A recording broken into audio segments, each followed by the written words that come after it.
Hello everybody, welcome to the United Stands. I'm Goldbridge and this is your latest Manchester United news as Gareth Southgate odds of Manchester becoming the next Manchester United manager shorten. Also, Jason Wilcox will be in charge and Carrick must report to him and what he wants. Also, Bruno Fernandes is apparently unhappy and ready to leave Manchester United. There's also bits on Rashford. It's an evening show, so we'll be driven by you as well. Loads to get into on the show. And by the time you're watching this, maybe Michael Carrick has been announced officially, but who actually cares? I mean, David Ornstein said this morning, Romano said this morning, when are Man United going to sort themselves out? Why are all their official announcements absolutely shit? Like, what? Why? It's just a sign of the times, isn't it? It's a sign of the times for this football club that any transfer we do or any news we do, we know about it before they officially announce it. It's weird. What a weird tactic. I don't know. Anyway, loads to get into on the show tonight. I'm saying please don't sign Southgate, but I think they will. I think there's a very big chance. I think there's a lot of naivety in the fan base. But before we get into all of this tonight, we are sponsored by Boohoo Man. I've got my Boohoo Man jumper under my gilet. Lovely stuff. And you can get yours too. We've got a fantastic discount for you, which is 10% off with that code Goldbridge. Go through the link in the description or scan the QR code. Boohoo Man, delivered to your door. We love Boohoo Man here at the United Stand. And if you want to kit yourself out for winter or spring or the summer early, they've got everything from underwear to overwear, gym wear, Netflix and chill wear. They got a lot. And you can get it delivered to your door. And that discount will work on top of discounted items. So if something's 40% off on the website or 30% off or whatever, you can use the code Goldbridge and get an extra 10% off as well. So if you fancy getting yourself kitted out this winter, check out the link in the description or scan the QR code. And as it's Boohoo Man and they love working with us, they've given us a bit of a Man United trivia. Can you guess who the player is? I thought it was my date of birth for a minute there. I was born on the 19th of April 1978. I began my professional career with Newell Old Boys. I joined Man United in June 2004 and made my debut in September of that year with a goal in a 2-2 draw away against Bolton. During my time at the club, I was named Sir Matt Busby Player of the Year in 2004-05 and was part of the squad that won the 2006-07 Premier League title. I left Man United in 2007 and became one of only 3 former United players to make a direct move to... I didn't get this one. Anyway, he joined Real Madrid and became only one of 3 former players to make that move, Beckham and Van Nistelrooy. I hung up my boots in 2014 and I am now first team coach at Arsenal. Well, beans, it's Gabriel Heinze. So that's who it is. But I struggled with that one. I did. I didn't realise he won Sir Matt Busby Player of the Year in 2004-05. I've got to say that one caught me out. Anyway, big thank you to Boohoo Man. Very good. Well done.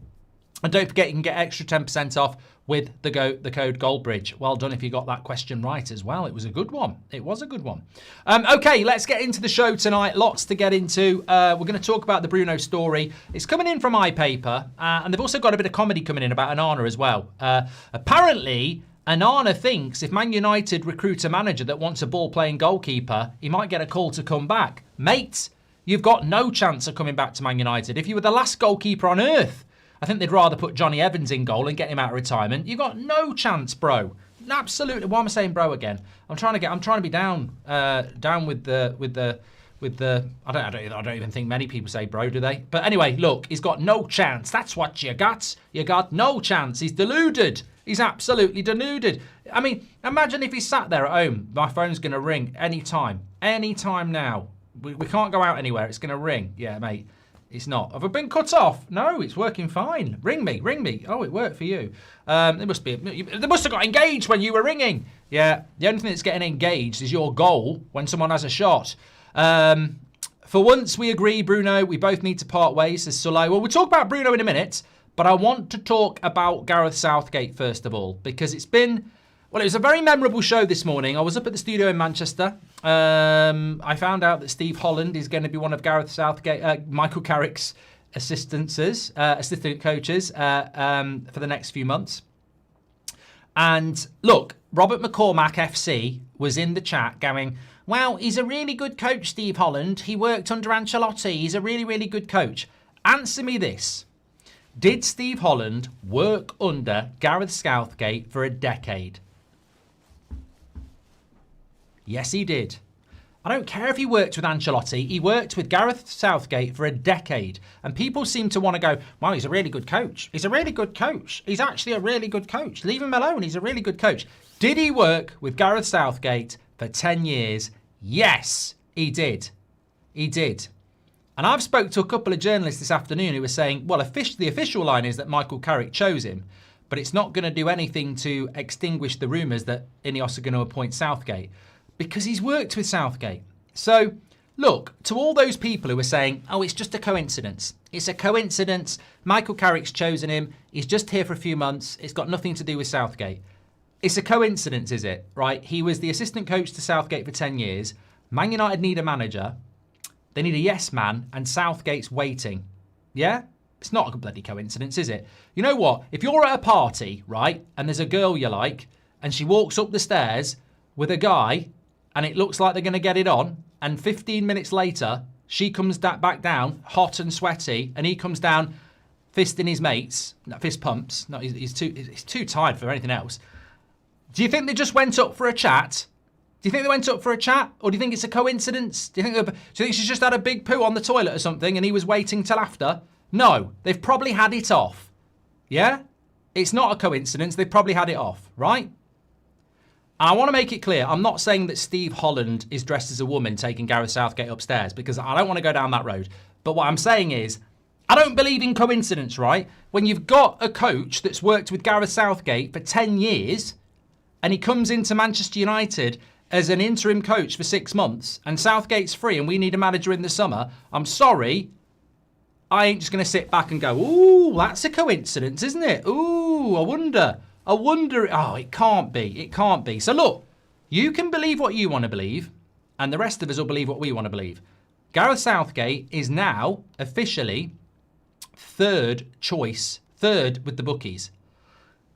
Carrick's favourite, which I don't think is, I'd remove that. I don't think Carrick's favourite. I mean, it's ridiculous to give the job to any interim ex-player would be ridiculous. I know some of you will start singing it look, can I just say this? You can clip this up as well. I guarantee you this is going to happen. Any money in the world. As soon as Carrick, he's got half a season. I was listening to Nicky Butt. We'll talk about what Nicky Butt said in a minute, and it's true. You know, normally an interim might get 2 or 3 games and then you move them on. Carrick's got half a season. Unless it goes tits up, if he does anything half decent, you know what our fan base is like. They're going to be going, give it Carrick. Give it Carrick. It's different. It's different this time. Just give it to Carrick. Give it to Carrick. I might do it. I mean, I really hope I'm intelligent enough not to do it. But, you know, just in case I do. Look, I guarantee you, if we win some games under Carrick, people are saying give it to Carrick. Because we're stupid. It's our fault the Glazers are here. You know, we are our own worst enemy. Carrick will win a few games and everyone will start going, give it to Carrick. Because we're idiots. As a fan base, we're a bunch of prats. You know, we can't help ourselves. We get carried away. But after Carrick, it's Glasner, 11-2. Thomas Tuchel, 10-1. And then Gareth Southgate, his odds have come right in. You can get Gareth Southgate at 12-1, which is very, very good odds for somebody who shouldn't be higher than 100-1 because he's absolutely shit.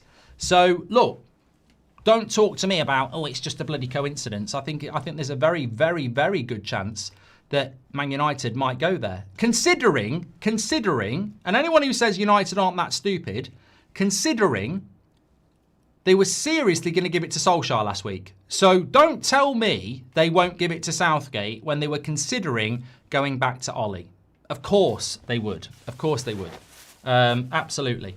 Anyone fancy Kante for 6 months before the World Cup, says Marble. And you don't get this on Sky Sports, says Asher. Evening legends, hope you're well. Holland, no. Southgate, no. If they appoint Southgate, it's the tip of the iceberg. What is wrong with this club? Sorry, you cannot coach a carrier bag, says Mike. For once, thank you very much to Avin as well. And Sir Gareth will organise the United midfield just as well as he organised the England squad midfield, says Perk. Well, look, just talking about Carrick, I did want to just read this out to you.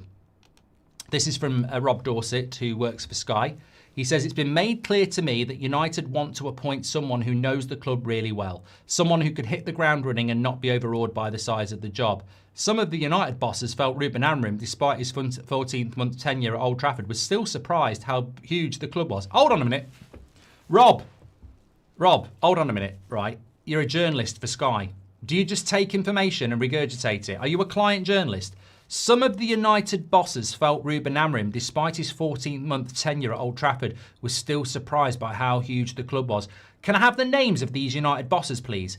Could it be Omar Barada, who's only been there a year and a half himself? Or maybe it's Sir Jim Ratcliffe, who's only been there just over a year himself? Or maybe it was another United boss like Wilcox, who's only been there over a year? Or could it be Favell, who's only just been over there a year? I mean, sometimes I don't think they think the bollocks they're writing. So United bosses are now throwing Amorim under the bus because he was in awe of the size of the club. And yet, Jason Wilcox, Omar Barada, Favell and Sir Jim Ratcliffe have zero experience of running a club the size of Manchester United. So, I mean, sometimes what they write will be nonsense. Anyway, it's also key that Carrick is prepared. This is the big line. It's also key in the decision to take Carrick that Carrick is prepared to work within the structure Director of Football Jason Wilcox has, who has a big influence at Old Trafford. It's also clear that Carrick wasn't pushing for a deal beyond the end of the season, something Solskjaer is thought to have sought. So basically, Carrick has signed up to the fact that Jason Wilcox is the boss and has a big influence here. Look, we heard what Scholes said about Wilcox, and, you know, it wasn't polite. So Michael Carrick, the Man United legend, is happy to sign up and be told what to do by Wilcox. But he has to. You know, in defence of himself, he has to do that. But it will be a Wilcox wonderland that Michael Carrick has to adhere to. Just on this from Paul Scholes and Nicky Butt about the interim job being given to Michael Carrick. Paul Scholes said, "This is Man United. It's the biggest club in the world. Go and get who you want now, whether that's Unai Emery, Tuchel, get them out their contract." And Nicky Butt said it's a dangerous thing going for an interim manager. There's half a season left, and if he does reasonably well, people will start saying giving him the job, which is very dangerous considering we've been down that road, of course, with Ole Gunnar Solskjaer. So very interesting comments there. Also, just coming in from Chris Wheeler in the Daily Mail, although United have changed the coach mid-season, don't expect the club's transfer strategy to alter in the wake of Carrick replacing Amorim. The prospect of having new signings in the January window was one of the issues that inflamed Amorim's fallout with Director of Football Jason Wilcox, but United will maintain the same course now Carrick is in the hot seat. So no signings by the look of it. Michael Carrick has just been announced, so we should just be able to bring you in some quotes here. Let me get them. Ben Jacobs just told me Carrick in 5 at 10 minutes past, and I didn't read his message. Thank you very much to Ben, if he's watching. 7:15, the announcement.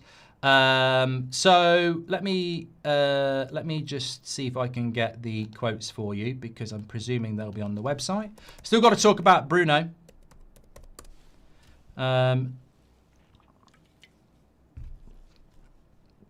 Let's reject all those.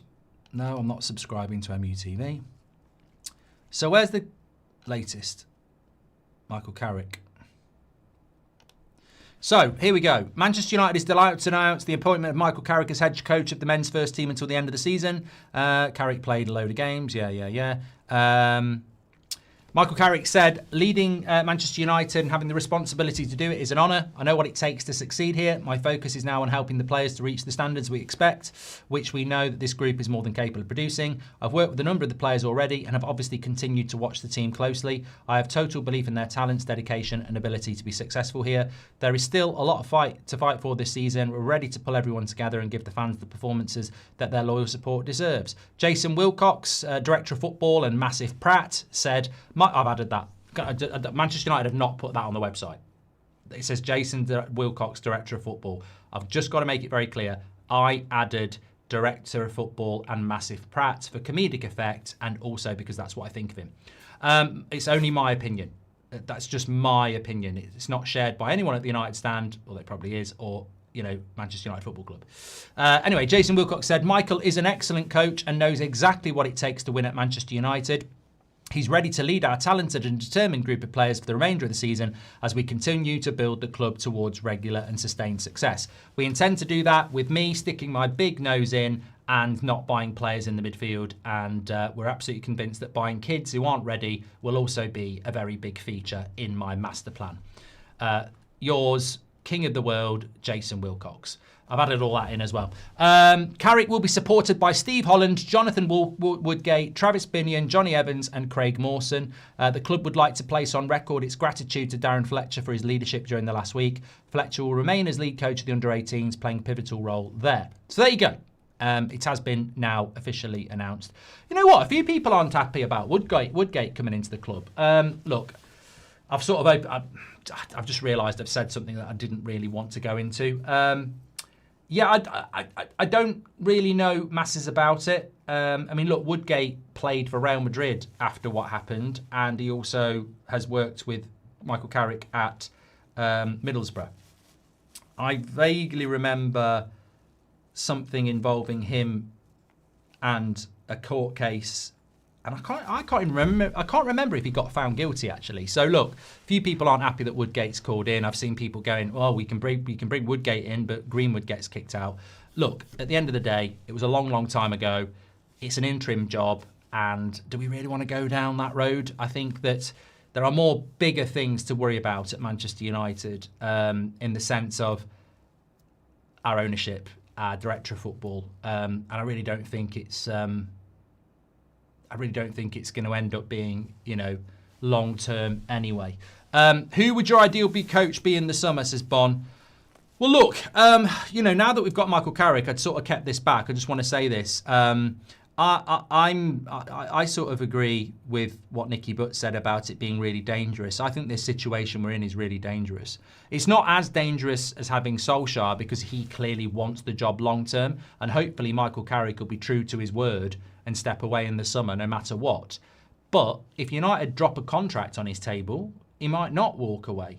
So it worries me. I'm worried about the interim becoming permanent. I can't just say that about Solskjaer because that's very vindictive, and I'm not vindictive about Solskjaer. I just didn't want him back. I feel sorry for Solskjaer that he probably got his hopes up wanting the job, but I was never going to be a hypocrite. I said at the end, I didn't rate Solskjaer. I was glad he was sacked. If I'd said, oh yeah, I'm really happy he's back, I think that's hypocritical. So I'd rather have Carrick, but my concerns still remain the same. I am still concerned about the possibility that we end up with Michael Carrick as our manager in August next year, which I think is a shit show. But Wilcox needs puppets, and I hope Michael Carrick can resist that because Wilcox is a prat.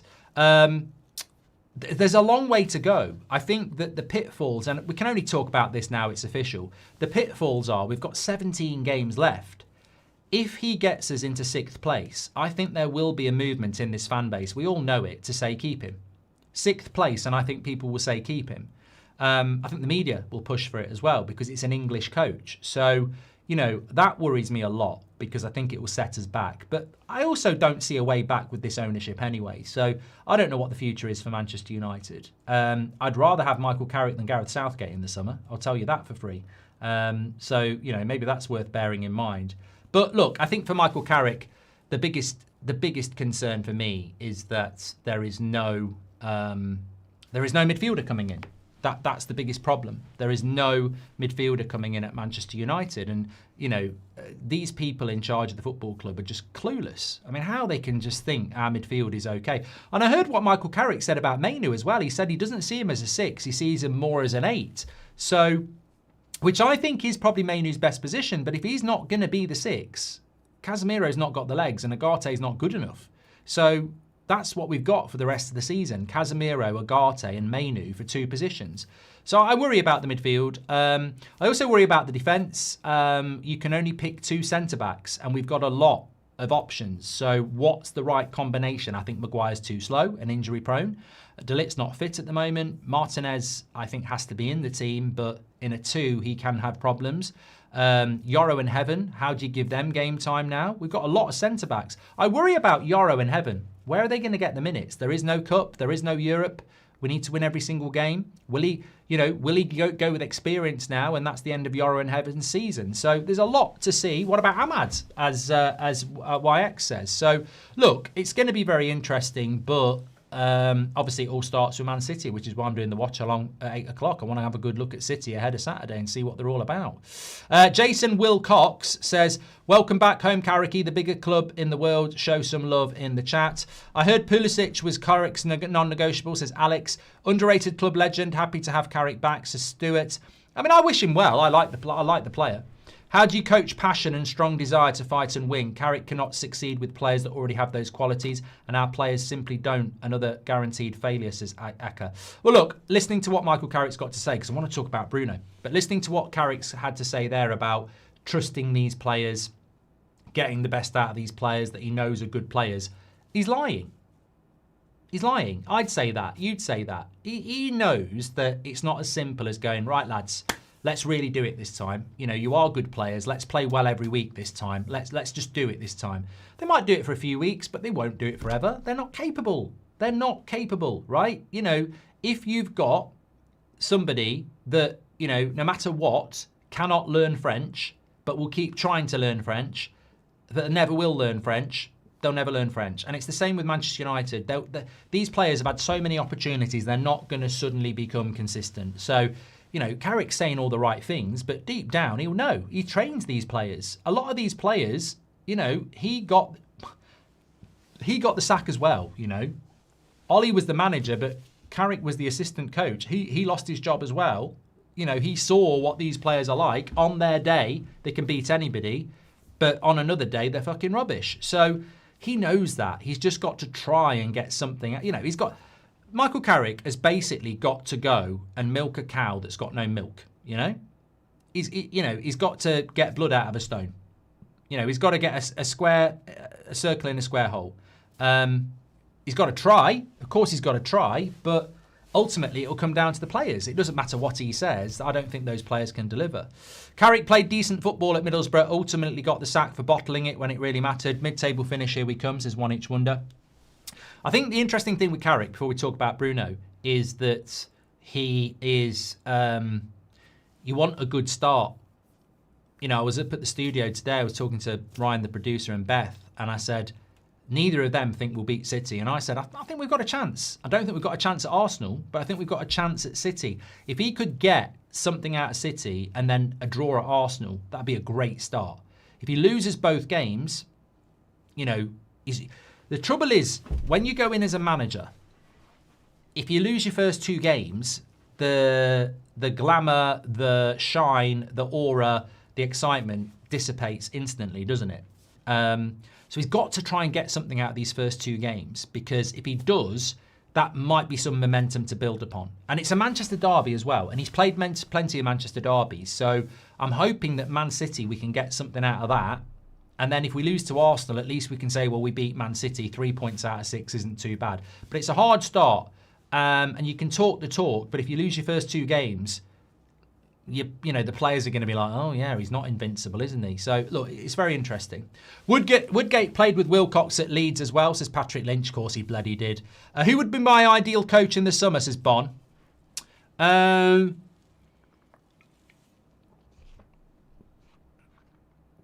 Conte or Ancelotti. Maximum 12 points till the end of the season, says Saka. You're having a laugh. You're having a bloody laugh. 12 points out of 17. We've got 51 points to play for, mate. A new stadium would bring in the revenue needed, says Jay Greenwood. They've said some good stuff on that podcast. Ginge was there too, says DJ. Go for that American bloke who plays for Milan, says Alex. What also worries me is that Jonathan Woodgate was close to Southgate at Middlesbrough too. That seems to be overlooked as well, says Alex. Manuel Herrera, welcome to the Members Club, and what a name. Stig Olsen says, Wilcox, I'm a coach at heart. I have a different role now, but I'm a coach inside. That's a strength in my job, but it can cause problems because I want to interfere with what the manager is doing, says Stig. I just don't know. You know, I'm going to have a little rant here, right? Every time I hear the name Wilcox, this is what goes through my head, and I don't know whether you're the same. I don't know how Jason Wilcox, who is a Blackburn legend and played for Leeds and was a Man City youth coach who went to Southampton for 1 year, I don't know how this guy has got the future of Man United in his hands. Can somebody explain to me what's so wonderful about Wilcox and what he's got to do with Manchester United? I don't understand how a Blackburn legend, an ex-Leeds player who learnt the ropes at Man City, has Man United in his hands. I don't understand it. You know? I just don't understand how that's happened at all. It makes absolutely no sense to me at all. In no way, shape or form. You know, it's like Walt Disney coming back from the dead and seeing Piers Morgan in charge of his business. He'd be like, what the fuck's going on here?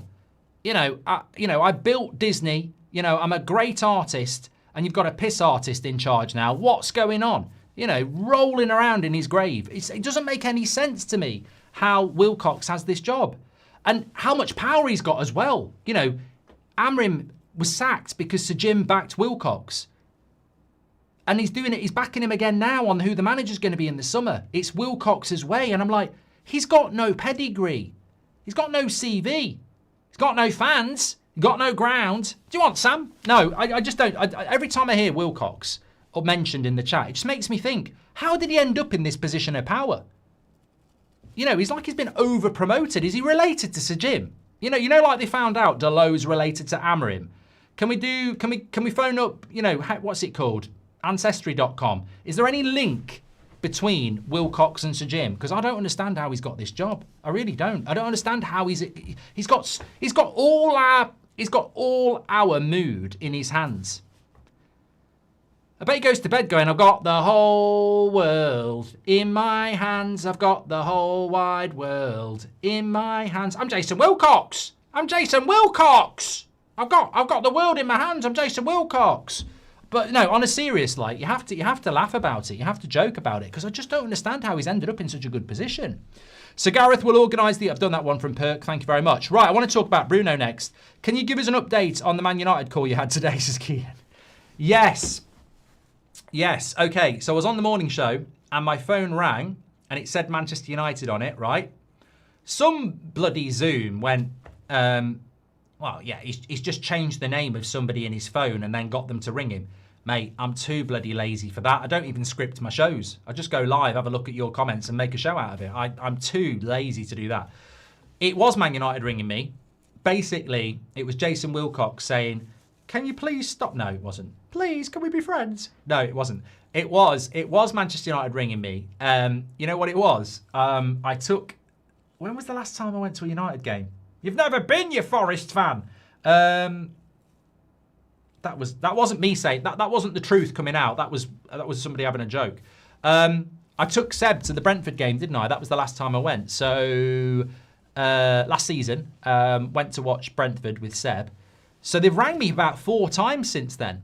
I've never had Man United ring me from the ticket office. So 4 times this season they've rang me with offers for tickets. So that says a lot.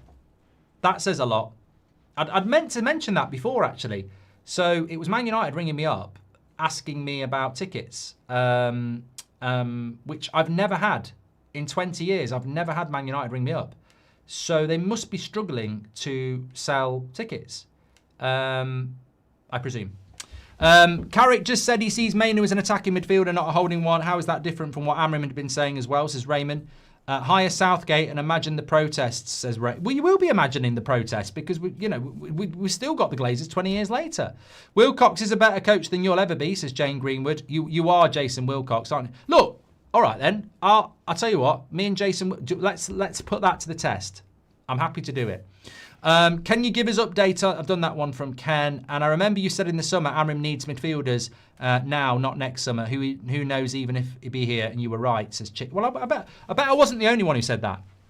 I put my hands up in the air. I do remember a lot. We do a lot of shows, and I do remember a lot. And I remember 2 things from last summer. 1, putting Bruno in the midfield could cost him his job, and 2, if he doesn't get a midfielder, it could cost him his job. And both things came to pass. Bruno wants out. About time. How many coaches? Says Stuart. Steve Holland is perfect for us, says Alex. As assistant, he's had 6 managers in 6 years sacked at Chelsea, while he stays in post like a bad smell, like our squad, says Alex. I don't know if you mentioned it, but remember Wilcox wanted Southgate before Amram, and they sacked Ashworth because he was against Southgate. Coincidence, says Cyber Spider. Yeah, but other people say it was the other way around. Ashworth wanted Southgate. Would love to see Carrick use the wing-back system. It suits us, and Wilcox couldn't do anything about it without looking worse than he already does, says Ali. I don't know anything about Carrick at Middlesbrough. I don't watch Championship football, but some people said to me he doesn't always play a back 4, so it'll be interesting. Glasner doesn't play a back 4, by the way. Glasner plays 3 at the back, and at Frankfurt played 3 at the back. So what the fuck are people? Why is Glasner one of the favourites to get the Man United job? And why are people like who were hammering out saying, I don't mind Glasner? I've literally seen people on X saying, I quite like the idea of Glasner. And yet 2 weeks ago, they were saying, get rid of Amrim, I'm fed up with 3 at the back. He literally plays 3 at the back. Sometimes I don't think people know their arse from their elbow. I think they just moan for the sake of it. So I don't know why Glasner is a favourite to get the job, because he plays 3 at the back. Yeah, he literally does. Wilcox said United players are talented and determined, says Jay. Southgate got knighted for losing 2 winnable finals, says Mitesh. Martinez at 6, Maino at 8, and Bruno in the 10, says Bright. Well, he could try that. It would make him very popular, Brits. It would. John T says, hi, Mark. I'm at the point that I don't care how the seasons end. I just want it to end. I'm fed up with being disappointed week in, week out. Well, that's the point. Would you fast forward?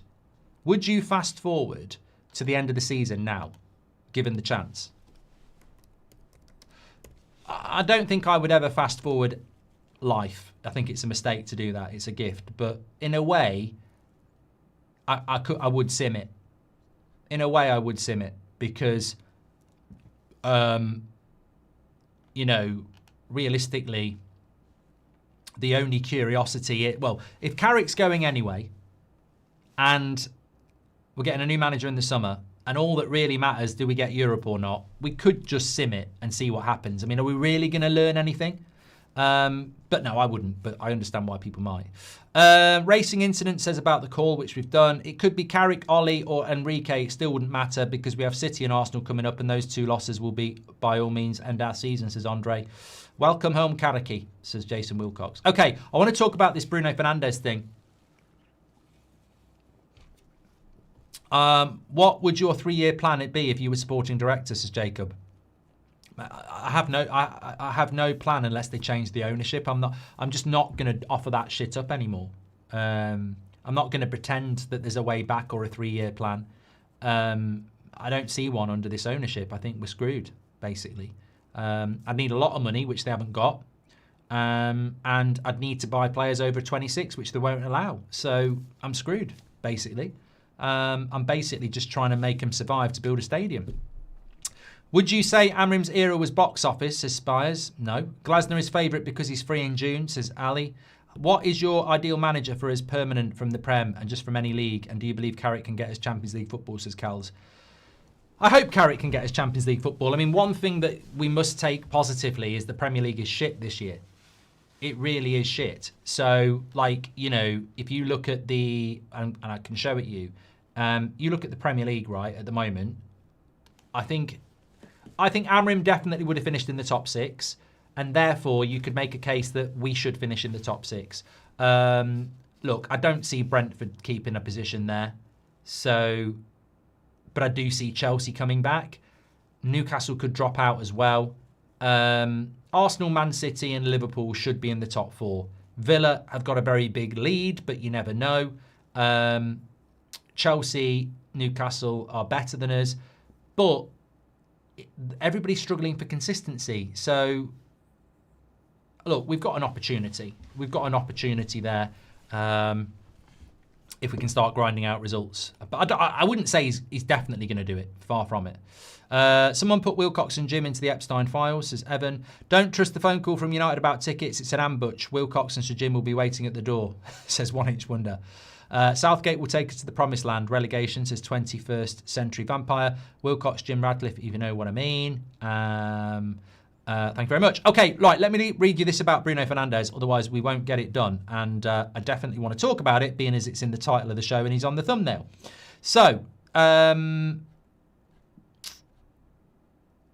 where is it? Okay, Bruno Fernandes has had enough with what's going on at Manchester United and is looking to leave the club. This is coming out from iPaper. Now, I don't know the truth of this at all. I really, really don't. But let me just give, I mean, that's the story, but let me just give you my opinion on this, which is nothing to do with that story, and this is my take. Even with Ruben Amorim in charge, I felt that Bruno would do one more year and then go to Saudi. That was my theory last summer, if you remember. I felt that he came very close to going to Saudi. He came very close to going to Saudi. He took 2 weeks to think about it. The money was incredible, and he didn't say no straight away. So he obviously thought about it. And I think Amrim said, I need you, please don't go. And Bruno thought, World Cup year, I'm better off not going to Saudi just yet. So I always felt that there was an opportunity for Bruno to go this summer after the World Cup. If you add into that Amrim, somebody he liked, who persuaded him to stay, if you listen to what Bruno's interview 2 months ago, he basically said the board wanted him to go and Amrim wanted him to stay. So basically, Bruno doesn't like the board. 2 months after that, he sees the guy who got him to stay sacked, which will make him like the board even less. And now he's got Michael Carrick back, who he's played for before. So I think Bruno Fernandes, in all fairness, will do what he always does, put a Man United shirt on and try. I don't think he's going to down tools. He's not that guy. But my theory is, if you're Bruno Fernandes, he came very close to going in the summer. He publicly had a pop at the board 2 months ago. The guy that he was loyal to has just been sacked. And now he's back with an interim who he's worked with before and the prospect of another new project in the summer. I don't think he will stay. I don't think that's rocket science, by the way. I think it's common sense. Why would he stay? Why would he stay? Like, he's had more projects than... who does loads of projects? He's done loads of projects, right? Why would he want to stay? So I don't even think it's like, oh my God. I don't even think it's like breaking news. I think it's logical. When you break it down, he doesn't like the board. He had a pop at them 2 months ago. He really liked Amrim, and he's just seen him sacked. He knows the Saudis want him, and he was thinking about it in the summer. And does he want to start another project with somebody else? And let's be honest, I don't think Bruno's stupid. I think he knows if he stays, he's another year older. It's a new manager. Half the fan base will be saying we need to move on from Bruno. So I think he will go. I think he will go. And the thing is, I agree with Man Spaceman. He's so underappreciated. It's crazy. Again, we seem to use the word nuance a lot, but it really does make sense. Like, people will go, well, you want a Bruno sold. You want a Bruno sold. And I was always very, from the 1st of June, when we had that debate, where 70% of you wanted to sell him, to all the way through the last 8 months. I've always said this, and a lot of people agreed. If Bruno's in the midfield, sell him. It's a problem. Get rid of him. Sell him. If he's the number 10, I won't sell him. And I've always said that. People can't understand that because they live night and day, you know, black and white. They can't do anything in between. If Bruno is a midfielder, sell him. If he's a number 10, I'm not selling him. So if he's going to be number 10, I think he's going to be very hard to replace at United next season. But you can understand why he's had a point. You can understand why he's had enough. And I think he will go in the summer. But the great thing about Bruno Fernandes is he will not stop working for Manchester United. He will not stop putting the effort in. So, look, I think he will go in the summer. But I also think he's a class act who will not stop working for us hard. And, you know, he could be a massive reason why we do get European football. I think for him to stay, we'd probably need Champions League football. And he'd probably need to be very on board with the next manager. I don't think Bruno Fernandes is going to want to play for Glasner or Southgate or Iriola. I don't think he's going to want to take a chance on a maybe. Funnily enough, I think it was Ancelotti, he would stay. I think if it was Conte, he might stay. If we brought in a big reputation manager, I think he might think about it because he never played under Mourinho, did he? He's always played under prospects, Ten Hag, Ollie, Amorim. So I think that if we brought in an Ancelotti, he might fancy it.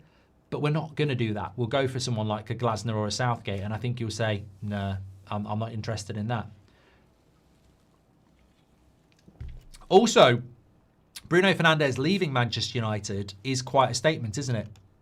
If he leaves Man United, it is quite a statement to go, you know, Bruno's left the project. Bruno's left the building. So, yeah.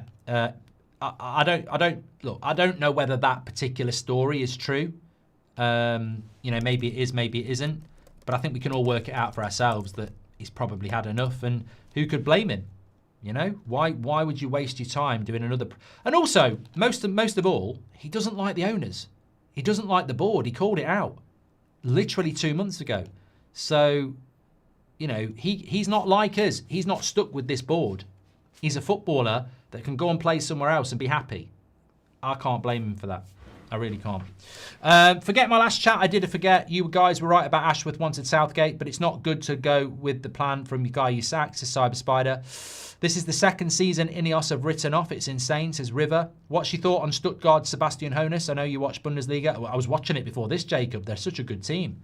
They're very good, but we won't go for a manager like that because that would be like going with Ten Hag or Amrin. They won't go for anybody without Premier League experience, rightly or wrongly. I remember you said the first half versus Newcastle was one of our best this season and we played a back four. What do you think has changed in the last 2 games, says Bernardo? Well, I also thought we played well against Liverpool. I don't know whether that was a back four. I thought we played very well against Brighton. You know, now that I've seen how shit we can play against Brighton at Old Trafford, I thought we played well against Brighton back in the autumn. So, to be honest, with United, I don't think it's anything to do with formation. I really don't. I think it's to do with, look, the back four was shit against Burnley and shit against Brighton. But he might play a back four on Saturday and it might work. I think with United, so much of the time, it's about whether the light switch is on or off. What would you have done that? Anyway, I've got to go because I'm bloody live in 10 minutes. I'd keep chatting to you legends forever. I've got to do this watch along on That's Football. So thank you so much for tuning in. Quick show tonight, but I'm back with you at 10 o'clock tomorrow. It would be great spin story for Southgate. I moved on Bruno and reset the team in the summer. That's one for his CV, says Nick. I'm Southgate out from the day he gets the job. I've always said that. If they go down that route, I'm going to be shouting Southgate out from the minute he gets announced. I don't care. Scholes and Butt were on their own podcast last night pretending they didn't call for Amrim's sacking. The ex-players are a problem along with the ownership. Where do we go from here, mate, says David. We just keep calling it out. We've all got platforms. Some people don't want to talk about it. Some people want to be optimistic. Some people want to, you know, rim the club in the hope that they can get access to the press conference if we're back in Europe. Look, we're not going to do that. If we're invited in, great. If we're not invited in, I don't care. I'd rather sleep straight in bed. I'd rather... that's not a cry for help, by the way. I'm just saying, like, I'd rather go to bed and... That's not even a saying, sleep straight, is it? Sleep well at night. And in reality, I've lost my point now. I'm flustered. Yeah. Look, ultimately, I had this chat with Beth today. You've got to say what you believe, and you've got to do it with integrity. And I believe that this football club is screwed because of the board and the owners. I'm not gonna avoid that because I'm mates with an ex-player who's told me to say, you know, stay on side, otherwise we won't get stuff out of the club.